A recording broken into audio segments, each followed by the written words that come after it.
आप सभी का बहुत बहुत स्वागत है अड्डा 24x7 पर। फटाफट आप सभी लोग सेशन को शेयर कर दीजिए। आप जितने भी लोग जुड़ चुके हैं सभी लोग सेशन को आप लोग शेयर कर दीजिए और जुड़ जाइए। और आज हम लोग स्टेट एग्ज़ाम के लिए, जो स्टेट एग्ज़ाम डिफरेंट डिफरेंट होते हैं जिसमें हिंदी पूछी जाती है, उन सब के लिए आज हम लोग हिंदी करने वाले हैं। तो सभी लोग आप लोग जुड़ जाइए, जितने भी लोग इस सेशन के साथ जुड़ रहे हैं फटाफट आप लोग सेशन को शेयर कर दीजिए और जुड़ जाइए। आज हम लोग सारे इंपॉर्टेंट क्वेश्चंस करेंगे जो हिंदी में आपसे पूछे जाते हैं। साथ ही साथ अगर आप स्टेट एग्जाम की तैयारी कर रहे हैं तो आप हमारे इस सेशन के साथ जुड़ सकते हैं। बहुत ही बेहतरीन सेशन होगा और इसमें हम लोग सारे ऑब्जेक्टिव क्वेश्चंस क्या करेंगे, सारे ऑब्जेक्टिव क्वेश्चंस को हम लोग सॉल्व करेंगे। ठीक है, चलिए सारे क्वेश्चंस इसमें होंगे, सारे टॉपिक्स इसमें कराए जाएंगे आपको। यहाँ आपके सामने पहला क्वेश्चन दिख रहा है, अन्य जल में कौन सा समास है। समास का क्वेश्चन है तो आपको फटाफट कमेंट करके बता देना है। पहला क्वेश्चन आपके सामने दिख रहा है और कह रहा है कि अन्य जल में कौन सा समास है। फटाफट आप लोग कमेंट करके अपने आंसर भेजना शुरू करिएगा कि आपके आंसर क्या करेक्ट हो रहे हैं। आपका जो ऑप्शन दे रखा है उसमें दे रखा है अन्य जल में द्वंद्व समास है, कर्मधारय समास है, बहुब्रीहि समास है या तत्पुरुष समास है। फटाफट सभी लोग कमेंट करके अपने आंसर भेजिएगा कि इस क्वेश्चन का क्या आंसर सही हो रहा है। चलिए पहले क्वेश्चन का आंसर मैं कर देता हूं।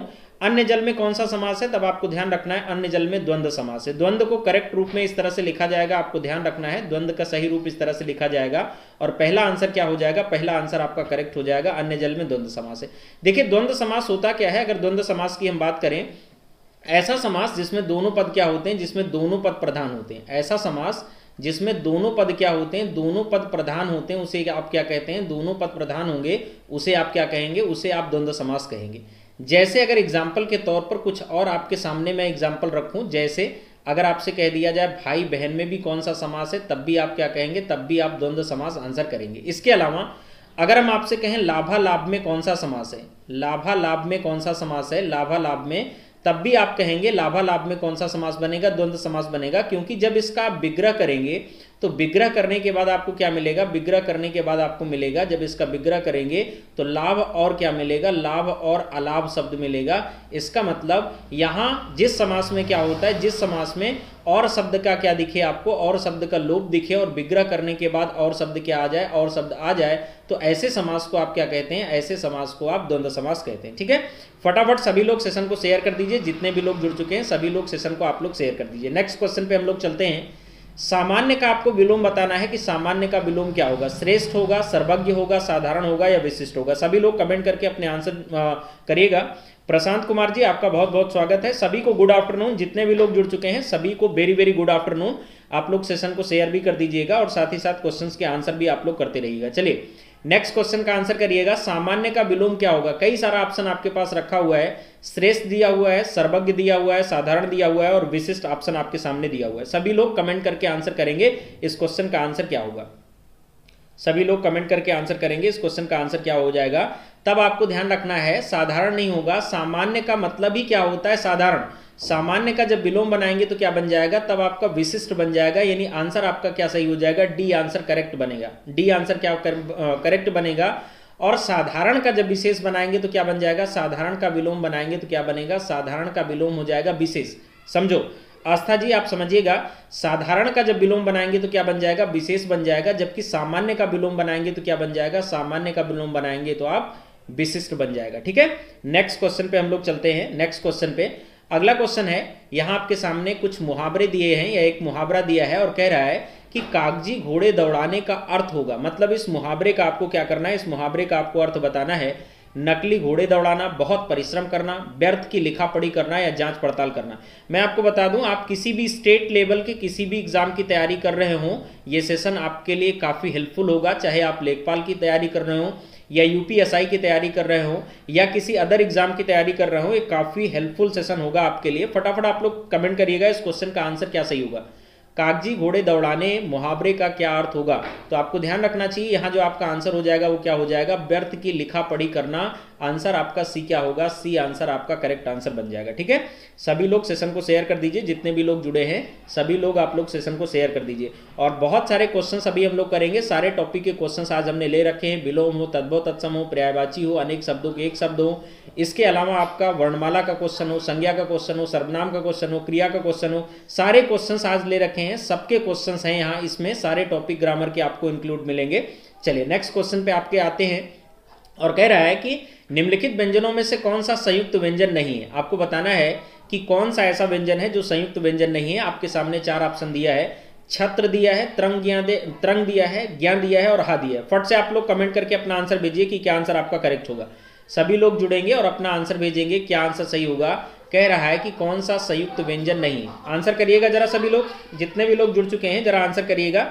नेक्स्ट क्वेश्चन का आंसर आप लोग क्या सही कर रहे हैं। सेशन को आप लोग शेयर कर दो, फटाफट आप सभी लोग जुड़ जाओ, करिएगा। नेक्स्ट क्वेश्चन का आंसर क्या सही होगा। निम्नलिखित व्यंजनों में से कौन सा संयुक्त व्यंजन नहीं है, ये आपको कमेंट करके बताना है। आंसर आपका नहीं आ रहा है, चलिए मैं आंसर करता हूं। यहां ध्यान दीजिएगा, हा क्या है, हा संयुक्त व्यंजन की कैटेगरी में नहीं आता, यानी डी ऑप्शन आपका क्या हो जाएगा, करेक्ट हो जाएगा।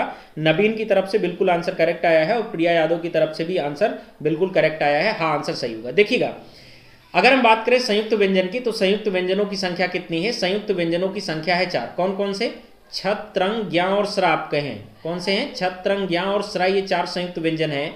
अब इनका निर्माण कैसे होता है, सबसे ज्यादा वर्णमाला में ये क्वेश्चन आपसे पूछा जाता है। तो अगर हम बात करें छत्र की, तो इसका निर्माण कैसे होगा, आधा का प्लस मूर्धन्य स से होगा। किसी भी वर्ण में अगर आप हलंत लगा देते हो तो अपने आधे रूप को रिप्रेजेंट करता है। त्रंग का निर्माण कैसे होगा, किन किन वर्णों के मिलने से बनेगा, तो आधा त प्लस रा के मिलने से बनेगा। ज्ञा कैसे बनेगा, आधा ज प्लस इया के मिलने से क्या बनेगा, ये वर्ण आपका बन जाएगा। और स्रा कैसे मिलेगा, आधा सा मतलब तालव्य सा प्लस रा के मिलने से क्या बनेगा, ये वर्ण बन जाएगा। तो क्वेश्चन आपसे यहां पूछा जाता है कि संयुक्त वर्णों की संख्या कितनी है, 4 कौन कौन से हैं। तब आपको याद रखना है छत, त्रंग, ज्ञा और स्रा, ये चारों क्या है, संयुक्त वर्ण की कैटेगरी में रखे गए हैं, आपको ये ध्यान रखना है। और छत्र किन किन वर्णों के मिलने से बनता है, त्रंग किन किन वर्णों के मिलने से बनता है, ज्ञा किन किन वर्णों के मिलने से बनता है और स्रा किन किन वर्णों के मिलने से बनता है, ये भी आपको क्या करना है, ये भी आपको ध्यान रखना चाहिए। ठीक है, ये भी आपको क्या करना चाहिए, ये भी आपको ध्यान रखना चाहिए। चलिए आगे बढ़ते हैं हम लोग। और अगर आपसे कहा जाए ये हा किस में आता है, तब आपको ध्यान रखना है अंतस्थ व्यंजन की कैटेगरी में आता है। किस में आता है, अंतस्थ व्यंजन की कैटेगरी में आता है। और अंतस्थ व्यंजनों की संख्या भी कितनी है, 4 है। कौन कौन से हैं, अंतस्थ व्यंजन में आते हैं आपके या, रा, ला और वा आता है। ठीक है, ये अंतस्थ व्यंजन की क्या कैटेगरी है। और अंतस्थ व्यंजनों की संख्या भी कितनी है, तब आपको ध्यान रखना है अंतस्थ व्यंजनों की संख्या भी आपकी 4 मानी जाएगी। ठीक है, अब देखो यहां आपसे एक और क्वेश्चन पूछता है, हिंदी वर्णमाला में अर्धस्वर बताइए। तब आपको करना है, हिंदी वर्णमाला में जो अर्धस्वर हो जाएगा, या और वा को किसकी कैटेगरी में रखा गया है, तब आपको ध्यान रखना है या और वा को अर्धस्वर की कैटेगरी में रखा गया। सभी लोग कमेंट करते रहिएगा आंसर आपके क्या करेक्ट हो रहे हैं। इसके अलावा अगर आपसे पूछा जाए हिंदी वर्णमाला में पार्श्विक वर्ण बताइए, तब आप आंसर क्या करेंगे, पार्श्विक वर्ण आपका हो जाएगा ला। अगर आपसे क्वेश्चन करता है हिंदी वर्णमाला में लुंठित वर्ण बताइए, तब आपका आंसर क्या हो जाएगा, हिंदी वर्णमाला में जो लुंठित वर्ण है वो क्या माना जाता है, रा को माना जाता है। तो इस तरह से आपको सारे क्वेश्चंस को क्या करना है, एक एक करके सारे क्वेश्चंस के आंसर आपको निकालने हैं। और अगर आपको ध्यान दो, अगर पूछा जाए हिंदी में स्वरों की संख्या कितनी है, तब आंसर क्या करना है, 11। और हिंदी में आपको व्यंजनों की संख्या पूछे तब कितनी करना है, व्यंजनों की संख्या भी कितनी हो जाएगी, 33 हो जाएगी। अगर आपसे पूछे हिंदी वर्णमाला में वर्णों की संख्या कितनी है, तब आंसर क्या करोगे, वर्णों की संख्या 52 हो जाएगी। बहुत ही इंपॉर्टेंट सेशन है, इस सेशन के साथ आप लोग जुड़िए और सारे के सारे क्वेश्चंस के आंसर क्या करिए, सारे के सारे क्वेश्चंस के आंसर आप लोग निकालिए। देखिए इसे संयुक्त व्यंजन इसलिए कहा जाता है, आस्था जी ध्यान दीजिएगा, इसे संयुक्त व्यंजन इसलिए कहा जाता है क्योंकि 2 वर्णों के मिलने से क्या बनता है, 2 वर्णों के मिलने से इसका निर्माण होता है, इसलिए इसे संयुक्त वर्ण के नाम से जाना जाता है या इसे संयुक्त व्यंजन कहा जाता है। जैसा कि आपके सामने दिख रहा होगा, ये छत्र वर्ण लिखा है, जिसका आधा का प्लस सा के मिलने से बना है। और ऐसे ही अदर वर्ण भी लिखे हुए हैं जो कि 2 वर्णों के मिलने से क्या होते हैं, 2 वर्णों के मिलने से बनते हैं, इसीलिए इसे क्या कहा जा रहा है, संयुक्त वर्ण कहा जा रहा है। ठीक है, शायद आपको समझ में आ गया होगा। नेक्स्ट क्वेश्चन पे हम लोग चलते हैं। उच्चारण शब्द में उपसर्ग है, उपसर्ग और प्रत्यय की अगर बात किया जाए कि उपसर्ग क्या होता है और प्रत्यय क्या होता है, तो जरा आप लोग समझिएगा उपसर्ग प्रत्यय क्या होता है। उपसर्ग किसी भी शब्द के क्या लगता है, किसी भी शब्द के पहले लगता है। और प्रत्यय किसी भी शब्द के कहाँ लगता है, किसी भी शब्द के बाद में लगता है या किसी भी शब्द के अंत में लगता है। और यहां आपसे पूछ रहा है कि उच्चारण शब्द में उपसर्ग है, कौन सा उपसर्ग लगेगा। फट से आप लोग कमेंट करके अपना आंसर भेजिएगा। नेक्स्ट क्वेश्चन आपके सामने आ चुका है, अपना आंसर भेजिएगा। इस क्वेश्चन का आंसर क्या आएगा, उच्चारण शब्द में उपसर्ग है, क्या उपसर्ग होगा, उच्च उपसर्ग होगा, उत उपसर्ग होगा, उच्च होगा या उ होगा। फटाफट आप लोग कमेंट करके भेजिएगा। मैंने कहा कि अगर आप स्टेट एग्जाम की तैयारी कर रहे हैं जिसमें हिंदी ये मान के चलो कि 40 या 50 नंबर की हिंदी आपसे पूछी जाती है, तो काफ़ी हेल्पफुल सेशन है आपके लिए। आप इस सेशन को ज्वाइन कर सकते हैं और आप लोग शेयर भी कर दीजिए इस सेशन को, जितने भी लोग जुड़े हुए हैं। ठीक है, चलिए आंसर करिएगा। उच्चारण शब्द में क्या उपसर्ग लगा होगा, तब आपको ध्यान रखना है उच्चारण शब्द में कौन सा शब्द उपसर्ग लगा है। उत शब्द उपसर्ग है, इसको बनाएंगे तो उत प्लस क्या होता है, उत प्लस चारण होता है। तो यहाँ आंसर जो करेक्ट हो जाएगा आपका क्या करेक्ट हो जाएगा, बी आंसर क्या होगा, बी आंसर आपका करेक्ट हो जाएगा। बिल्कुल प्रिया यादव जी, आस्था जी, आप सभी के आंसर क्या आ रहे हैं, आप सभी के आंसर करेक्ट आ रहे हैं। तो यहाँ आपको उत प्लस चारण ध्यान रखना है, उत प्लस चारण बराबर क्या होगा, उच्चारण बनेगा। ये आपका क्या बन जाएगा, उत उपसर्ग का प्रयोग किया गया है उच्चारण में। ठीक है, चलिए फटाफट आप लोग सेशन को शेयर करिए। नेक्स्ट क्वेश्चन है, हिंदी की आदि जननी किसे माना जाता है, संस्कृत को, पाली को, प्राकृत को या अपभ्रंश को। फटाफट आप लोग कमेंट करके अपने आंसर भेजिए। नेक्स्ट क्वेश्चन आपके सामने आ चुका है और अगले क्वेश्चन का भी आंसर आप लोगों को करना है कि अगले क्वेश्चन का आंसर क्या करेक्ट होगा। बहुत ही अच्छे अच्छे क्वेश्चंस हैं, अभी सारे क्वेश्चंस को हम लोग एक एक करके क्या करेंगे, सारे क्वेश्चंस का डिस्कशन करेंगे। तो आप लोग आंसर करते रहिए, आप सभी लोग आंसर बनाते रहिए क्या आंसर इसका सही होगा। फटाफट आप लोग सेशन को शेयर करिए, जितने भी लोग जुड़ चुके हैं सभी लोग सेशन को शेयर कर दें और जुड़ जाए सेशन के साथ। आंसर आप सभी लोग करते रहिए। नेक्स्ट क्वेश्चन आ चुका है आपके सामने, इस क्वेश्चन का भी आंसर आपका क्या करेक्ट हो रहा है। ठीक है, तो हमें लगता है इस क्वेश्चन का आंसर आप सभी लोग कर लेंगे। हिंदी की जो आदि जननी मानी जाती है वो क्या मानी जाती है, संस्कृत मानी जाती है। तो इसका पहला ही आंसर क्या होगा, पहला ही आंसर इसका करेक्ट आंसर होगा। ठीक है, नेक्स्ट क्वेश्चन की तरफ हम लोग चलते हैं, अगले क्वेश्चन की तरफ। इसमें कह रहा है कि कौन सा भाववाचक संज्ञा नहीं है, आपको बताना है कौन सा भाववाचक संज्ञा नहीं। फट से कमेंट करके आप आंसर करो, फट से कमेंट करके आप लोग आंसर करोगे कौन सा भाववाचक संज्ञा नहीं है। यहाँ आपके सामने जो ऑप्शन दे रखा है, मिठाई दे रखा है, चतुराई दे रखा है, लड़ाई दे रखा है और उतराई दे रखा है। संज्ञा से रिलेटेड क्वेश्चंस भी मैं आपको करा दूंगा। चलिए इसका आंसर आप लोग करिए, तब तक क्वेश्चन हम लोग कर लेते हैं। अगर बात किया जाए संज्ञा की, तो आपको ध्यान रखना है संज्ञा कितने प्रकार की होती, 5 प्रकार की होती। कितने प्रकार की होती, 5 प्रकार की होती है, आपको ध्यान रखना है। और ये भी आपको ध्यान रखना है कौन कौन सी संज्ञा होती है। तो चलो फट से कर लेते हैं। पहला क्या हो जाएगा, व्यक्तिवाचक संज्ञा। दूसरा क्या हो जाएगा, जातिवाचक संज्ञा। तीसरा क्या हो जाएगा, तब आप कहेंगे समूहवाचक संज्ञा। और अगला आप कर लेंगे द्रव्यवाचक संज्ञा। और अगला क्या हो जाएगा, भाववाचक संज्ञा। तो संज्ञा कितने प्रकार की होती है, तब आप ध्यान रखेंगे 5 प्रकार की होती। कौन कौन सी, व्यक्तिवाचक संज्ञा, जातिवाचक संज्ञा, समूहवाचक संज्ञा, द्रव्यवाचक संज्ञा और भाववाचक संज्ञा। आपको यहाँ बताना है कि कौन सी भाववाचक संज्ञा नहीं। कमेंट करके जरा आंसर बताएंगे क्या आंसर सही हो रहा है। ए आंसर बिल्कुल करेक्ट आंसर है। यहाँ जो आंसर आपका करेक्ट हो जाएगा ए। अगर हम बात करें मिठाई की, तो मिठाई कैसी संज्ञा बनेगी, मिठाई जातिवाचक संज्ञा बनेगी। कैसी संज्ञा बनेगी, जातिवाचक संज्ञा बनेगी। लेकिन अगर मिठास की बात कर देंगे तो मिठास कैसा शब्द बनेगा, भाववाचक संज्ञा बनेगा। कैसा शब्द बनेगा, भाववाचक संज्ञा बनेगा। तो ये आपको याद रखना है। जैसे अगर एक शब्द मैं लूँ मित्र, तो मित्र कैसी संज्ञा बनेगी, मित्र बनेगी जातिवाचक संज्ञा। लेकिन अगर इसी में क्या कर दे, मित्रता शब्द जोड़ दे, तो मित्रता क्या हो जाएगी, तब आपको ध्यान रखना है मित्रता कैसी संज्ञा बन जाएगी, तब आपकी क्या बनेगी, भाववाचक संज्ञा बनेगी। ऐसे ही अगर एक शब्द आप ले लो शत्रु, शत्रु कैसी संज्ञा बनेगी, तब आप कहेंगे शत्रु में कैसी संज्ञा होगी, तब आप कहेंगे जातिवाचक संज्ञा होगी। अगर इसे भाववाचक संज्ञा बनाना है तो आप क्या लिख दीजिए, इसे लिख दीजिए शत्रुता। और शत्रुता में कौन सी संज्ञा बन जाएगी, भाववाचक संज्ञा आपकी क्या होगी, भाववाचक संज्ञा बन जाएगी। ठीक है, भाववाचक संज्ञा होती क्या है, तब आपको ध्यान रखना है अनुभवजन्य वस्तुओं का बोध कराने वाले जो विकारी शब्द हैं, अनुभवजन्य यानी फीलिंग्स का बोध कराने वाले जो विकारी शब्द हैं, उन्हीं को क्या कहा जाता है, उन्हीं को भाववाचक संज्ञा के अंतर्गत रखा जाता है। तो इस तरह के क्वेश्चंस भी आपके एग्जाम में पूछे जाते हैं, आपको ध्यान रखना है। ठीक है, चलिए फटाफट सभी लोग सेशन को शेयर कर दीजिए और आप लोग कमेंट करके बताइए सेशन आपको पूरी तरह से क्लियर हो पा रहा है या नहीं हो पा रहा है, पूरी तरह से चीजें आपको समझ आ रही है या नहीं आ रही। फटाफट आप लोग सेशन को शेयर करिए साथ साथ। नेक्स्ट क्वेश्चन है आपके सामने, अगला क्वेश्चन है आपके सामने, कह रहा है कि व्युत्पत्ति के आधार पर संज्ञा कितने प्रकार की होती है। फट से कमेंट करके आंसर करो। व्युत्पत्ति के आधार पर संज्ञा का प्रकार पूछ रहा है कि व्युत्पत्ति के आधार पर संज्ञा कितने प्रकार की होती है, 1 प्रकार की, 2 प्रकार की, 3 प्रकार की या 4 प्रकार की। अभी हम लोगों ने किया संज्ञा कितने प्रकार की होती, 5 प्रकार की होती है, व्यक्तिवाचक, जातिवाचक, भाववाचक, समूहवाचक और द्रव्यवाचक। यहाँ आपसे अब पूछ रहा है कि व्युत्पत्ति के आधार पर संज्ञा कितने प्रकार की होती। कमेंट करेंगे सभी लोग, कमेंट करिएगा सभी लोग, जितने भी लोग जुड़ चुके हैं सभी लोग कमेंट करेंगे इस नेक्स्ट क्वेश्चन का आंसर आपका क्या करेक्ट हो रहा है। टीईटी के लिए भी है, सेम क्वेश्चंस यही आते हैं, सेम क्वेश्चंस आते हैं। मैं आपको बता दूं मैम, शिवानी मैम आप जुड़िएगा, टीचर्स अड्डा चैनल पे जाइएगा, टीचर्स अड्डा चैनल पे जाइएगा, यूट्यूब पे टीचर्स अड्डा चैनल आप लिखिएगा, उस पर आप जाइएगा। तो कल हमारी एक क्लास होगी, कल हमारी एक क्लास होगी 8 से 9 के बीच में। ठीक है, 8 से 9 के बीच में एक हमारी क्लास होगी जिसमें हम वर्ण विचार को पूरा कॉन्सेप्ट इसका पढ़ाएंगे, यानी वर्णमाला का कॉन्सेप्ट पढ़ाएंगे। एक टॉपिक आपका पूरी तरह से कंप्लीट हो जाएगा वर्णमाला का। ये 2 घंटे की क्लास होगी, कल एक क्लास होगी और इसके बाद क्या होगी, इसके बाद एक क्लास इस पे लगेगी। ठीक है, तो आपको ध्यान रखना है कल 8 से 9 के बीच में वहां भी आप आ सकते हैं और ये वर्णमाला का पूरा टॉपिक आप क्या कर सकते हैं, पूरा टॉपिक आप वहां क्लियर कर सकते हैं। ठीक है, तो उस चैनल पे भी आइए। दूसरी बात, जो आप कह रहे हैं कि ये जो टेट के लिए बेनिफिशियरी होगा या नहीं होगा, तो सारे एग्जाम्स के लिए है, टेट के लिए भी है, और बहुत अच्छे अच्छे क्वेश्चंस हैं टेट के लिए भी। आपका ये उतना ही बेनिफिशियरी है जितना कि अदर एग्जाम्स के लिए। ठीक है, चलिए नेक्स्ट क्वेश्चन है आपके सामने। उत्पत्ति के आधार पर आपको क्या करना है, संज्ञा के प्रकार बताना है। तो कितने प्रकार की होती, 3 प्रकार की।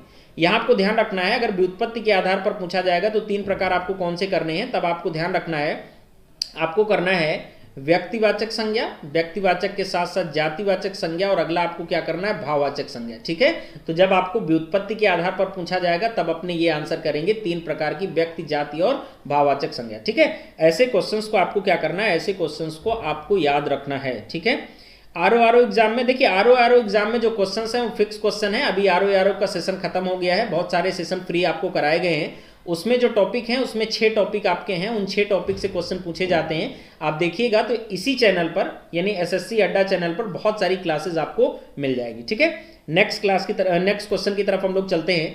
यहां से कह रहा है कि रस की संख्या कितनी मानी गई है, रस की संख्या 8 किसने मानी, रसों की संख्या 8 किसने मानी है, ये आपको कमेंट करके बताना है। फट से आप कमेंट करके बताइए, विश्वनाथ, भरत मुनि, मम्मट या अभिनव गुप्ता ने। फटाफट आप लोग कमेंट करके अपने आंसर भेजिए। इस क्वेश्चन का आंसर आपका क्या करेक्ट हो रहा है।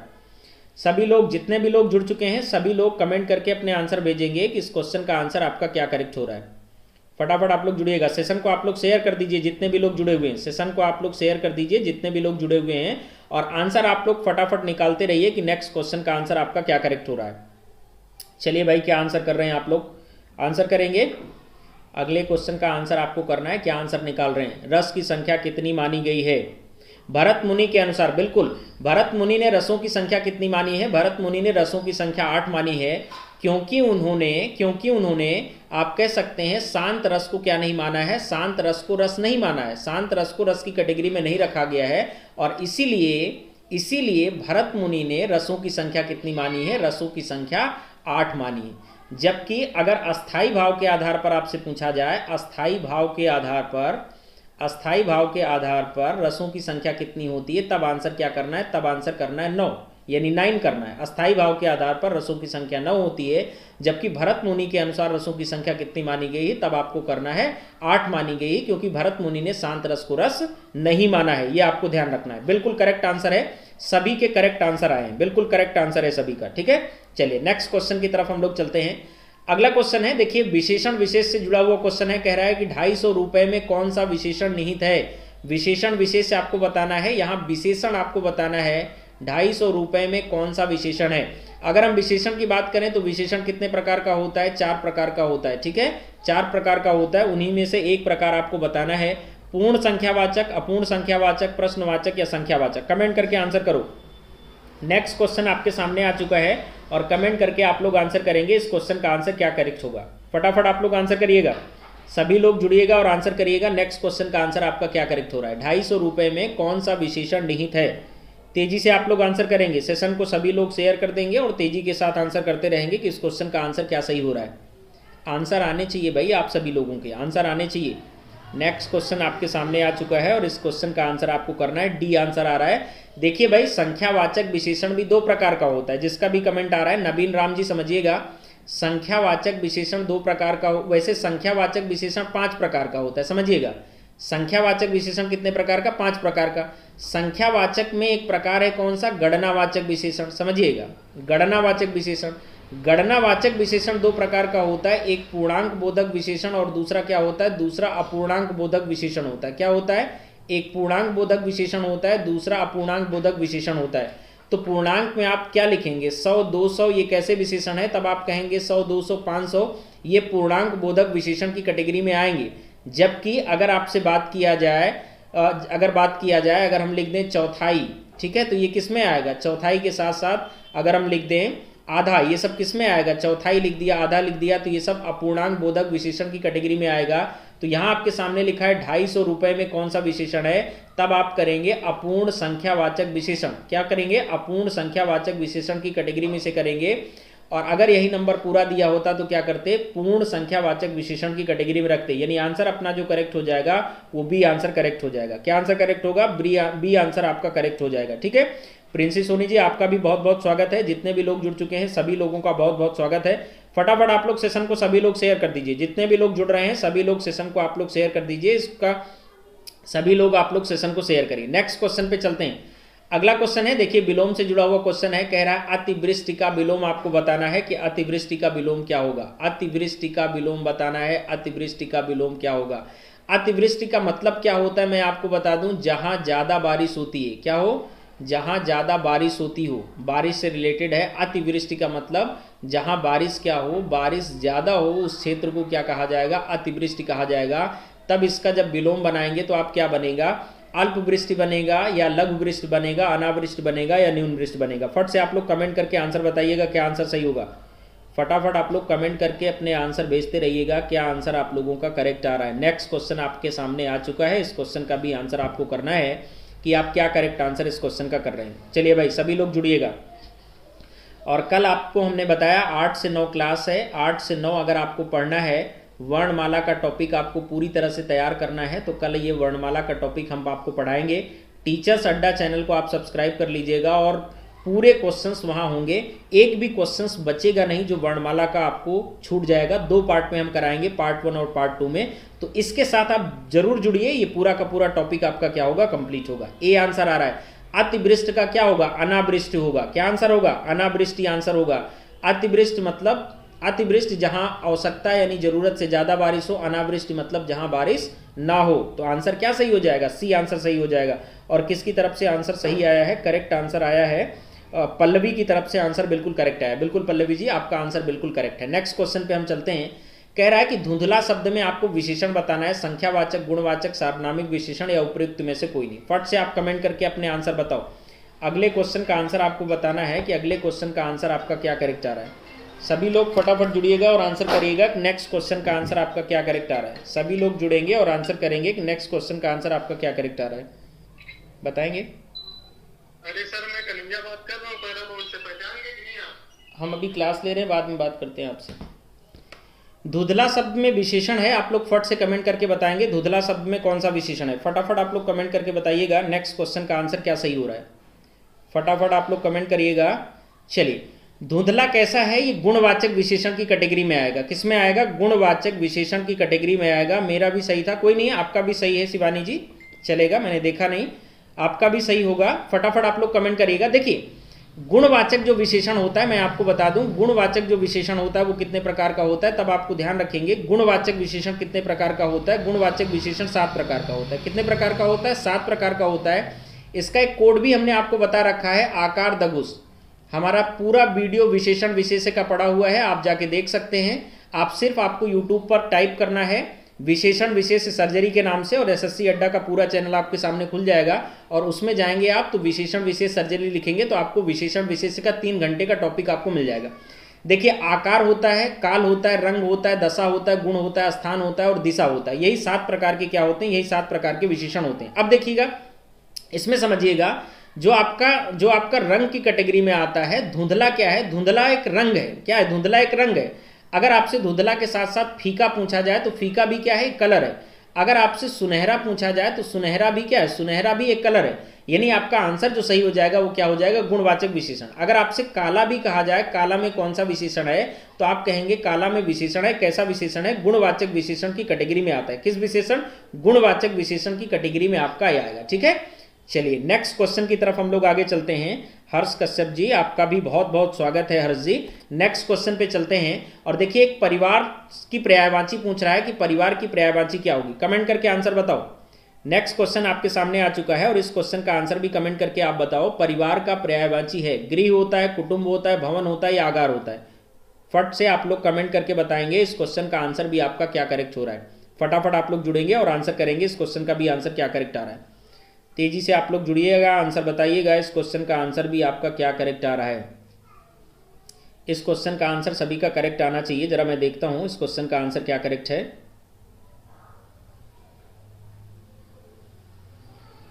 ओके पल्लवी जी, आप ज्वाइन कर सकती हैं। और अगर कल से आप लगातार रेगुलर ज्वाइन करेंगी वो टीचर्स अड्डा वाले चैनल पे, तो हमें लगता है कि आप बहुत अच्छे से हिंदी सीख जाएंगे और बहुत अच्छे क्वेश्चंस भी आप कर ले जाएंगी हिंदी में। अगर 30 क्वेश्चंस आएगा तो उसमें से आप 25 से 28 के बीच में आप क्वेश्चन सही कर पाएंगे। ए आ रहा है। देखो यही गलती होती है एग्जाम में, यही गलती होती है। बहुत सारे लोग जैसे रॉयल की तरफ से आ रहा है बी आंसर, राजन की तरफ से बी आंसर, नबीन की तरफ से बी आंसर आ रहा है। कुटुंब का मतलब परिवार होता है, गृह का मतलब क्या होता है, गृह का मतलब घर होता है, ना कि फैमिली होती, परिवार होता है। ध्यान रखना है आपको, ठीक है। इसी तरह के क्वेश्चंस आपके गलत होते हैं, मिलते जुलते क्वेश्चंस आते हैं और आप जल्दबाजी में आंसर आप लोग कर देते हैं, वो क्वेश्चन क्या हो जाता है, गलत हो जाता है। इतना पढ़ने के बाद एक बार आप ध्यान से देख के तब आंसर क्या करिए, तब आंसर आप किया करिए। आंसर आपका क्या हो जाएगा, कुटुंब। कुटुंब का मतलब क्या होता है, कुटुंब का मतलब होता है परिवार, ठीक है। नेक्स्ट क्वेश्चन की तरफ चलते हैं। रुधिर का पर्यायवाची जरा बताओ क्या होगा, पथ, रसाल, लहू या अर्णव। फट से कमेंट करके बताओ, कमेंट करके जरा बताओ नेक्स्ट क्वेश्चन का आंसर क्या करेक्ट होगा। चलो कमेंट करो सभी लोग। नेक्स्ट क्वेश्चन है रुधिर का पर्यायवाची, आपसे पूछ रहा है कि रुधिर का पर्यायवाची क्या होगा। कमेंट करके जरा आंसर बताओ, इसका इस क्वेश्चन का आंसर क्या करेक्ट हो रहा है। चलो तेजी के साथ जुड़ते रहो और कमेंट करके आप लोग आंसर करते रहो, इस क्वेश्चन का आंसर आपका क्या करेक्ट हो रहा है।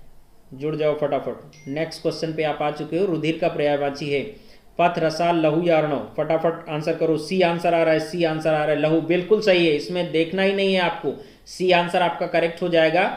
और अगर अर्णव की बात करें तो अर्णव किसका पर्यायवाची, समुद्र का पर्यायवाची। किसका है, समुद्र का पर्यायवाची है। रसाल किसका पर्यायवाची, तो आप आम का क्या कर सकते हो, आम का पर्यायवाची बता सकते हो। और पथ किसका पर्यायवाची, तो आप कह सकते हो रास्ता का क्या है, रास्ता का पर्यायवाची है। किसका, रास्ता का पर्यायवाची है।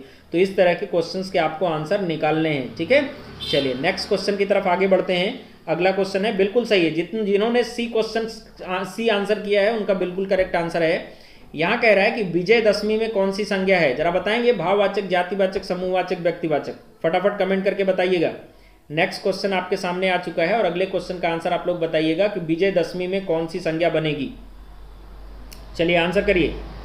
नेक्स्ट क्वेश्चन आपके सामने है और अगले क्वेश्चन का भी आंसर आपको करेक्ट करके बताना है कि इस क्वेश्चन का आंसर आप क्या करेक्ट कर रहे हैं। जयवीर जी राम राम आपको भी, फटाफट कमेंट करिएगा। नेक्स्ट क्वेश्चन आपके सामने आ चुका है और पर डे बेसिस पर सेशन होगा, आप इस सेशन को ज्वाइन करिए और हिंदी आपकी बहुत ही अच्छी हो जाएगी। विजयदशमी में भाववाचक संज्ञा होगी, गलत है भाई, विजयदशमी में भाववाचक संज्ञा नहीं होगी। जितने भी फेस्टिवल्स के नाम हैं आपको ध्यान रखना है, जितने भी त्योहारों के नाम है उसमें क्या हो जाएगा, व्यक्तिवाचक संज्ञा आएगी। क्या आएगी, व्यक्तिवाचक संज्ञा आएगी। तो आंसर आपका क्या करेक्ट हो जाएगा, डी हो जाएगा। आज से आपको ध्यान रखना है, जितने भी फेस्टिवल्स के नाम हैं उन सब में क्या हो जाएगी, व्यक्तिवाचक संज्ञा बनेगी, ये आपको ध्यान रखना है, ठीक है। वैसे भी आपको थोड़ा सा मैं अंतर आपको बता दूं, अगर व्यक्तिवाचक संज्ञा और जातिवाचक संज्ञा में आपको अंतर समझना है तो जरा ध्यान दीजिएगा। और हमें लगता है कि पूरी तरह से व्यक्तिवाचक और जातिवाचक संज्ञा आपका क्लियर हो जाएगा। ध्यान रखो, अगर किसी एक व्यक्ति का नाम लिख रहे हैं, जैसे हमने राम लिखा तो ये क्या हो जाएगा, व्यक्तिवाचक संज्ञा हो जाएगा। लेकिन अगर हमने लिख दिया मनुष्य तो ये क्या हो जाएगा, जातिवाचक संज्ञा हो जाएगा। समझिएगा बात। व्यक्तिवाचक संज्ञा क्या है, वह विकारी शब्द जिससे किसी एक व्यक्ति, वस्तु अथवा स्थान के नाम का बोध हो, व्यक्तिवाचक संज्ञा कहलाती। जबकि जातिवाचक संज्ञा क्या है, वह विकारी शब्द जिससे किसी एक जाति का बोध हो, क्या कहलाती, जातिवाचक संज्ञा। तो मनुष्य लिखने से पूरी मनुष्य जाति का बोध हो रहा है, इसलिए कि मनुष्य क्या बनेगा, जातिवाचक संज्ञा, जबकि राम क्या बनेगा, व्यक्तिवाचक संज्ञा। और समझिएगा, अगर हम लिख देते हैं क्या, अगर हम लिख देते हैं एक शब्द लिख देते हैं माउंटेन या पर्वत लिख देते हैं, समझिएगा। अगर हम लिख देते हैं माउंटेन या पर्वत लिख देते हैं तो पर्वत क्या है, पर्वत में जातिवाचक संज्ञा बनेगी।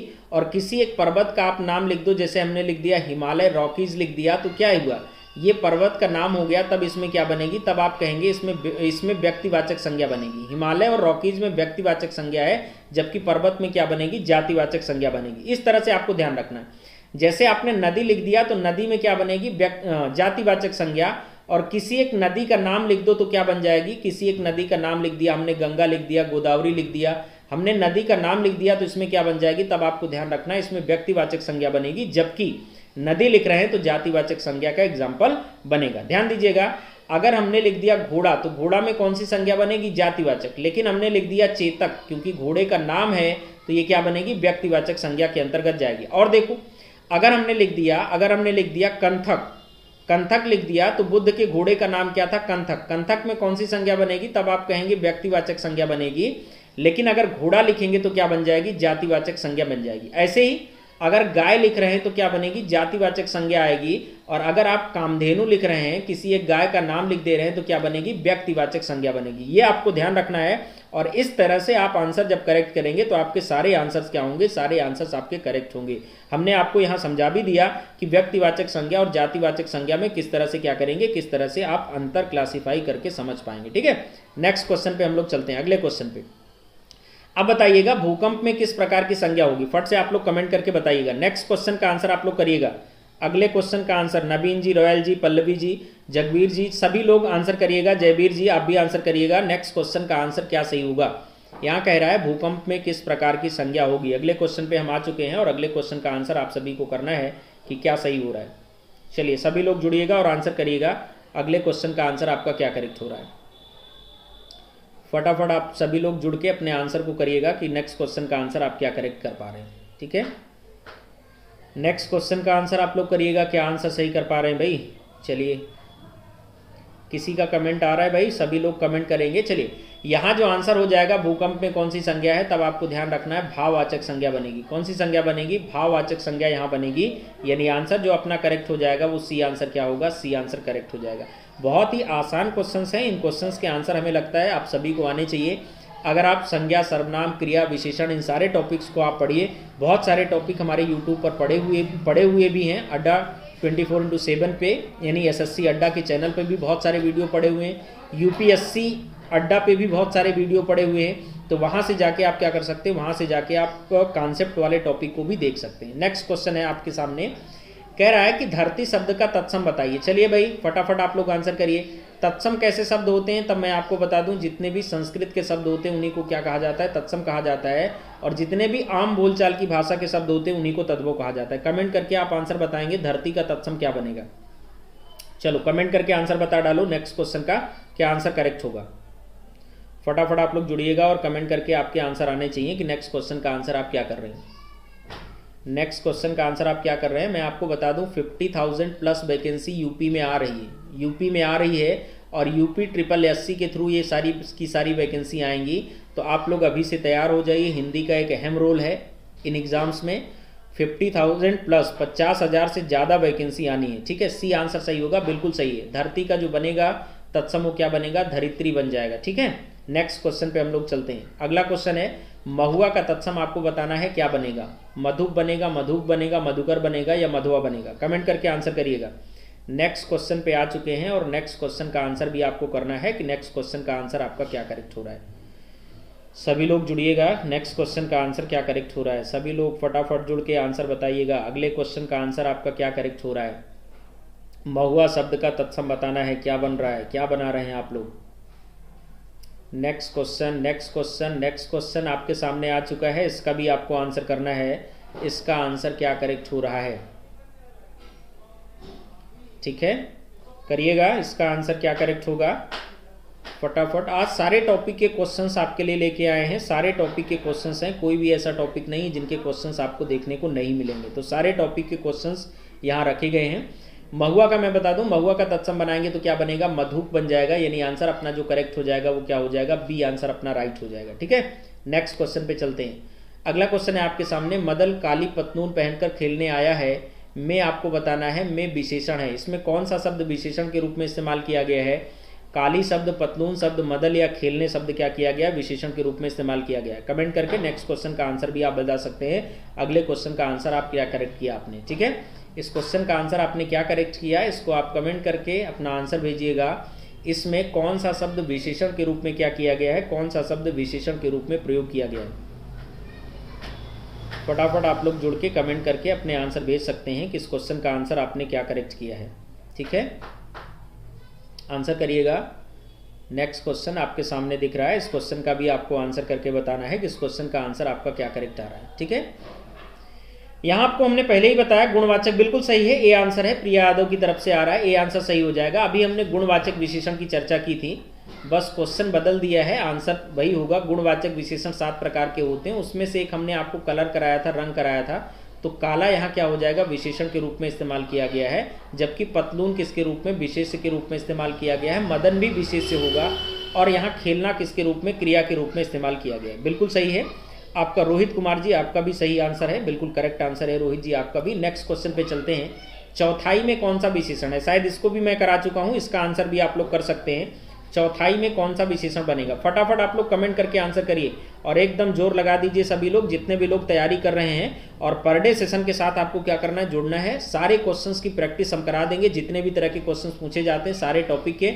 और कल आप लोग जुड़िए, जैसा कि हमने बताया आपको, टीचर्स अड्डा पे आइए। टीचर्स अड्डा वाले चैनल पे हम आपको वर्णमाला का पूरा टॉपिक काफ़ी डिटेल में पढ़ाते हुए वहाँ आपको मिलेंगे। तो उस चैनल पे आप कल 8 बजे आप मिलिए, ठीक है? 8 बजे 8 AM पे आपको मिलना है, 8 AM पे आप मिलेंगे तो पूरा का पूरा टॉपिक आपको पढ़ने को मिल जाएगा वहाँ, ठीक है? चलिए नेक्स्ट क्वेश्चन का आंसर आपको करना है। चौथाई में अगर विशेषण की बात करें तो पहले ही हमने बताया था चौथाई में क्या हो जाएगा, अपूर्णांक बोधक विशेषण। क्योंकि हमने बताया था संख्यावाचक विशेषण कितने प्रकार का, 5 प्रकार का, अभी कुछ देर पहले ही हमने आपको बताया। उसमें से गणनावाचक विशेषण की हमने चर्चा की थी। तो गणनावाचक विशेषण भी 2 प्रकार का होता है, एक पूर्णांक और दूसरा अपूर्णांक। और चौथाई की बात कर रहा है यानी 1/4 की बात कर रहा है तो ये किसमें हो जाएगा, अपूर्णांक बोधक विशेषण की कैटेगरी में आएगा, ठीक है? चाहे आपसे चौथाई पूछे, चाहे आपसे आधा पूछे, चाहे आपसे पौना पूछे, ठीक है? ये सब किसकी कैटेगरी में आएंगे, ये सब आपकी किसकी कैटेगरी में आएंगे, तब आप कहेंगे सारे के सारे अपूर्णांक बोधक विशेषण की कैटेगरी में आएंगे, ठीक है? चलिए भाई, सभी लोग सेशन को आप लोग शेयर कर दीजिए, जितने भी लोग जुड़ चुके हैं सभी लोग सेशन को आप शेयर करेंगे अपने फ्रेंड्स के साथ। जब भी क्लास होगी आप सारी क्लासेस को अटेंड करिए और हिंदी आपकी बहुत अच्छी खासी हो जाएगी, ठीक है? नेक्स्ट क्वेश्चन है, चौपाई के प्रत्येक चरण में कितनी कितनी मात्राएं होती हैं? ये क्वेश्चन किस टॉपिक का है? छंद का क्वेश्चन है, छंद टॉपिक है आपका, उसका क्वेश्चन है। फट से आप कमेंट करके बताओ, चौपाई के प्रत्येक चरण में कितनी कितनी मात्राएं होती हैं? 11, 13, 16, 15, फट से कमेंट करो। नेक्स्ट क्वेश्चन आपके सामने आ चुका है और अगले क्वेश्चन का भी आपको आंसर करके बताना है कि अगले क्वेश्चन का आंसर आप क्या करेक्ट कर रहे हैं। सभी लोग जुड़िएगा, आंसर करिएगा। नेक्स्ट क्वेश्चन का आंसर आपको करना है, अगले क्वेश्चन का आंसर आपका क्या करेक्ट हो रहा है? बिल्कुल 11 नहीं होता, 16 होता है, 16 होता है। चौपाई की बात कर रहा है, चौपाई के प्रत्येक चरण में कितनी कितनी मात्राएं होती? 16 मात्राएं, 16 + 16, 16 + 16। चौपाई में कितने चरण होते हैं? तब आपको ध्यान रखना है, चौपाई में 4 चरण होंगे। कितने चरण होंगे? 4 चरण होंगे। और प्रत्येक चरण में कितनी मात्राएं होंगी? 16, यानी इसको ऐड करने पे कितना आएगा? 32 आएगा। इसको भी कितना आएगा? 32 आएगा। एक क्वेश्चन और आपसे पूछा जाता है, चौपाई में 4 चरण होते हैं, प्रत्येक चरण में 16 मात्राएं होती है, और कैसा छंद है? चौपाई कैसा छंद है? तब आप कहेंगे सममात्रिक छंद है। कैसा छंद है? सममात्रिक छंद का एग्जाम्पल है। अब भाई सममात्रिक छंद होता क्या है ये समझो। यहाँ भी देखो सम आ रहा है, ये भी नंबर कैसा है? सम है। जोड़ने भी कैसा आ रहा है? सम आ रहा है। जब ऐसी स्थिति बनेगी तब उसे क्या कहेंगे? तब उसे सममात्रिक छंद कहेंगे, ठीक है? क्या कहेंगे? तब उसे सममात्रिक छंद कहा जाएगा, ठीक है? और कोई बात नहीं रोहित जी, प्रैक्टिस से ही बेटर होंगे, प्रैक्टिस से ही बेटर होंगे। लगातार प्रैक्टिस करते रहेंगे तो क्वेश्चंस आपके सही होंगे। लगातार प्रैक्टिस में रहेंगे तो सारे के सारे क्वेश्चंस आपके सही बनते चले जाएंगे, ठीक है? नेक्स्ट क्वेश्चन पे चलते हैं, अगले क्वेश्चन पे चलते हैं। कह रहा है, छंद पढ़ते समय आने वाले विराम चिन्ह को क्या कहा जाता है? छंद पढ़ते समय आने वाले विराम को क्या कहते हैं? आने वाले विराम को क्या कहेंगे? गत, यति, तुक या गण कहा जाता है? कमेंट करो सभी लोग। नेक्स्ट क्वेश्चन का आंसर आपको बताना है कमेंट करके कि अगले क्वेश्चन का आंसर आपका क्या करेक्ट हो रहा है। फटाफट आप लोग जुड़ के कमेंट करके आंसर बताओ, अगले क्वेश्चन का आंसर आपका क्या करेक्ट कर रहे हैं। सभी लोगों को आंसर करना है, सभी लोगों को आंसर करना है, तेजी से आंसर करना है, तेजी के साथ जुड़ना है और सभी क्वेश्चंस के आंसर आपको निकालने हैं, ठीक है? बी आ रहा है, बिल्कुल करेक्ट आंसर है, और रॉयल की तरफ से आ रहा है, बिल्कुल करेक्ट आंसर है। यति कहा जाता है छंद को पढ़ते समय जब हम विराम लेते हैं। मान लीजिए एक चरण के बाद हमने विराम लिया, दूसरे चरण के बाद विराम लिया, तीसरे चरण के बाद विराम लिया, चौथे चरण के बाद विराम लिया, इसी विराम को क्या कहा जाता है? यति के नाम से जाना जाता है। जबकि छंद को जिस प्रवाह के साथ पढ़ा जाता है उसी को क्या कहा जाता है? उसी को गति कहा जाता है। गण क्या है? 3 वर्णों के समूह को क्या कहा जाता है? गण कहा जाता है। ये भी आपको ध्यान रखना है। और अगर आपसे गणों की संख्या पूछी जाए, गणों की संख्या कितनी होती है, तब आप कहेंगे गणों की संख्या 8 होती है। इसका एक सूत्र भी होता है, किसी दिन हम आपको एक क्लियर करेंगे। या माता राजभान सलगा, या माता राजभान सलगा, इसका एक सूत्र भी होता है। और इस तरीके से क्या करना है? इस तरीके से आपको इसको सीखना है, ठीक है? और इसी में आपको गणों की संख्या सीखनी है। सब आप 8 बार गण लिख लो। यगण हो जाएगा, मगण हो जाएगा, तगण हो जाएगा, रगण हो जाएगा, जगण हो जाएगा, भगण हो जाएगा, नगण हो जाएगा, सगण हो जाएगा। कितना हुआ? 3 हो गया, 4 हो गया, 5 हो गया, 6 हो गया, 7 हो गया, 8 हो गया। इतना आपको रखना है। सीधे आप में सब में गण लगा लेना है और पहला अक्षर क्या करना? उठा लेना है। गणों की संख्या कितनी बन जाएगी? 8। और आपने कहा कि छंद को पढ़ते समय जब आप विराम लेते हैं उसको क्या कहा जाता है, यति कहा जाता है, जबकि छंद को जिस प्रवाह के साथ पढ़ा जाता है उसी को क्या कहा जाता है, गति कहा जाता है। ठीक है, तो आपको ध्यान रखना है इन सारे क्वेश्चंस का। और ये बहुत ही आसान क्वेश्चन है, बहुत ही आसान क्वेश्चन है। आप देखते ही इन सारे क्वेश्चंस का आंसर आप निकाल पाएंगे। जिस तरह से हम आंसर कर रहे हैं उसी तरह से आप भी आंसर कर पाएंगे। और इस सेशन को करने के बाद जब आप लगातार सेशन से जुड़े रहेंगे तो आप अपने सही विकल्प पे जाएंगे। जब एग्जाम होगा तो आप अपने सही विकल्प पे पहुंचेंगे। आपको सारे विकल्प पढ़ने नहीं पड़ेंगे, आपने क्वेश्चन पढ़ा और सही विकल्प पे आपको क्या करना है, सीधे पहुंचना है। सारे क्वेश्चंस को आपको पढ़ना नहीं है। छंद से संबंधित गणों की संख्या कितनी है, अभी हमने आपको बताया। छंद में गणों की संख्या कितनी होती है, 8 होती है। और अभी हमने बताया कौन कौन से गण होते हैं। यानी आंसर आपका जो सही हो जाएगा वो क्या सही हो जाएगा, ए आंसर आपका करेक्ट हो जाएगा। ठीक है, कमेंट करो जरा सभी लोग, सेशन आपको पूरी तरह से क्लियर हो पा रहा है या नहीं हो पा रहा है। सभी लोग कमेंट करके बताएंगे, सभी लोग कमेंट करेंगे आपको पूरी तरह से सेशन क्लियर हो पा रहा है, चीजें समझ में आ रही है नहीं आ रही। कमेंट करिएगा सभी लोग, सभी लोग कमेंट करिएगा। और पर डे बेसिस पर ये सेशन होगा, पर डे बेसिस पर सेशन आएगा। और आप इस सेशन के साथ क्या करिए, सेशन के साथ जुड़िए और मिनटों में क्या करिए, मिनटों में आप आंसर लीजिए, मिनटों में आंसर लीजिए। और इस तरह से अगर प्रैक्टिस सेशन के साथ जुड़ेंगे तो आपके क्वेश्चंस पेपर में नंबर भी बहुत अच्छे खासे आएंगे। ठीक है, चलिए आगे चलते हैं। अगला क्वेश्चन है आपके सामने, कह रहा है कि कुंडलिया छंद किन दो छंदों के मिलने से बनता है। कह रहा है कुंडलिया किन दो छंदों के मिलने से बनेगा। आंसर करिएगा। सोरठा रोला दिया है, दोहा रोला दिया है, दोहा चौपाई दिया है और दोहा और सोरठा दिया है। आंसर करिए। बहुत ही अच्छा क्वेश्चन है। ब्रजेश कुमार जी आपका भी बहुत बहुत स्वागत है। नवीन जी बिल्कुल आंसर करिए। नेक्स्ट क्वेश्चन का आंसर क्या सही होगा, नेक्स्ट क्वेश्चन का आंसर क्या सही होगा। सेकंड में नहीं समझ पा रहे हैं, सेकंड का मतलब आप क्या पूछना चाह रहे हैं, सेकंड का मतलब आप क्या पूछना चाह रहे हैं ये मुझे समझ में नहीं आया। जरा फिर से आप कमेंट कर देंगे तो वो बात हम आपको समझा देंगे।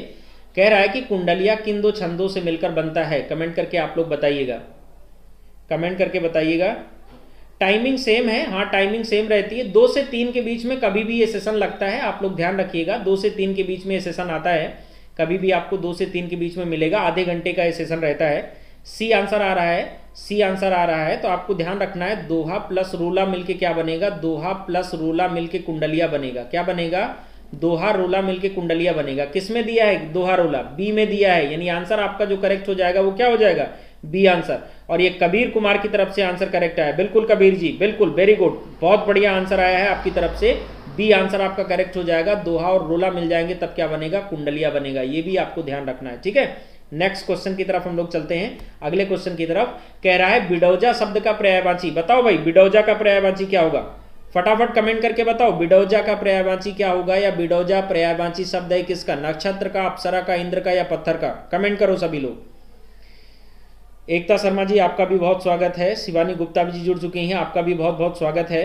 रोहित कुमार जी भी जुड़ चुके हैं, आपका भी बहुत बहुत स्वागत है रोहित जी। फटाफट आप लोग कमेंट करके अपने अगले क्वेश्चन का आंसर बताइएगा। बिडौजा पर्यायवाची शब्द है, किसका पर्यायवाची शब्द है, फट से आप लोग कमेंट करके बताइएगा।